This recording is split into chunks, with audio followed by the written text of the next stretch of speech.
Have you ever been to Wendy's? In general, it is a good restaurant. The food is pretty good and they have more variety than the rest of the burger places. Like McDonald's with Ronald, they also have their own mascot. She is a very cute red-headed girl. I never knew if she is based on a real person or if they just created her for the logo.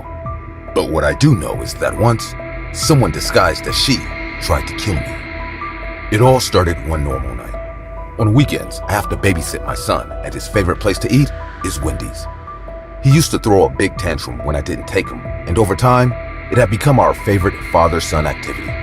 Everything was going well until one day, I noticed something strange. As we left the place, a person disguised as the Wendy's girl greeted us. There was nothing strange about this. What did scare my son was that the whole costume was covered in blood. After we passed her, she walked behind us, still waving at us. My son started to get really scared and started to speed up his pace. I thought about confronting this person, but to tell the truth, I'm a pacifist. I don't know how to fight, and I don't want to. I would if it was to defend my son, but what would that accomplish? I would only put him at risk. I decided to pick up the pace and get into the car as soon as possible. Just a few steps away, the girl was still waving at us in a terrifying manner. Several weeks passed, and my son was somewhat reluctant to return to the restaurant, until one day. I talked to his mother and she convinced him. I was sure nothing would happen. Maybe that was a one-time thing. If this person was stalking all the customers like that, she had probably already been kicked out. With many doubts, my son went with me to the restaurant. Little by little, I could see how the spark began to return. There was no trace of the strange woman, and he began to feel more and more comfortable.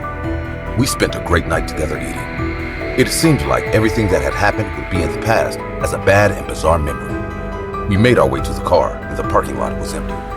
But this was a good thing since our stalker from that time wasn't there either. We got into the car, and I started it up. But at that moment, the thing I was most afraid of happened. In front of the car, preventing us from moving forward, the woman in the costume was waving at us. Her costume was still bloody, and just like last time, looked like fresh blood. Her greetings were much more frenetic than the previous time. This time, she was waving her hand violently. As soon as he saw her, my son began to cry as if he had recalled an event that had kept him awake at night for many nights. I knew it had affected him, but this was much worse than I thought. I honked at her to run, but instead of listening to me, she only came closer, walking in front of the car and even standing on top of it. I quickly put on the seatbelt while I listened as this terrifying woman walked on the roof. I took advantage of the situation to try to speed up the car, but as if sensing that I was going to do it, she laid down and stuck her head inside of the window, showing us a big knife in the process. I accelerated the car. But in a matter of seconds, we lost control and crashed into a pole. All the car's tires were flat. The woman had fallen from the accident, so I took the opportunity to grab my son and run back to the Wendy's. On the way, the woman caught up with me in a matter of seconds and threw me to the ground. My son fell away, and as I yelled at him to go to the restaurant to report what was happening, the woman tried to press her knife against me.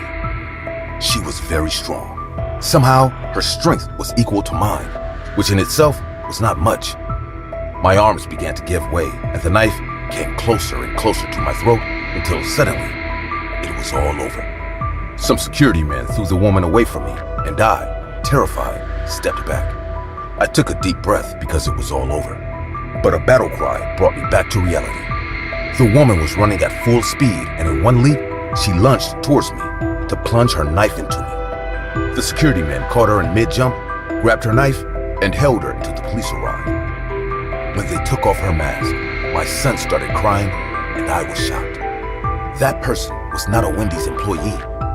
She was my ex-wife, my son's mother. After a while, she confessed that she was dressing up to scare my son so that he would no longer want to spend time with me or have a bonding activity like she was doing. She had no intention of killing me, but that night, everything went out of control. She had taken drugs that took her out of herself, and because of that, all the subtlety in her plan was gone. She went into a state of euphoria and with a knife already in her hand, tried to kill me and give my son a trauma he would never forget. After that, I kept custody of my son. He still goes to see his mother in prison, but he doesn't want to. I always convince him to do it, to forgive her, but I must tell you the truth. I will never do it. Since that day, every time my son and I go to Wendy's, we are afraid. The food tastes much more bitter, and we are just thinking about leaving. But we keep lying to ourselves that everything we went through didn't affect us. At the end of the day, even though she ended up in jail, my ex-wife, the woman dressed as the little girl at Wendy's, got her way.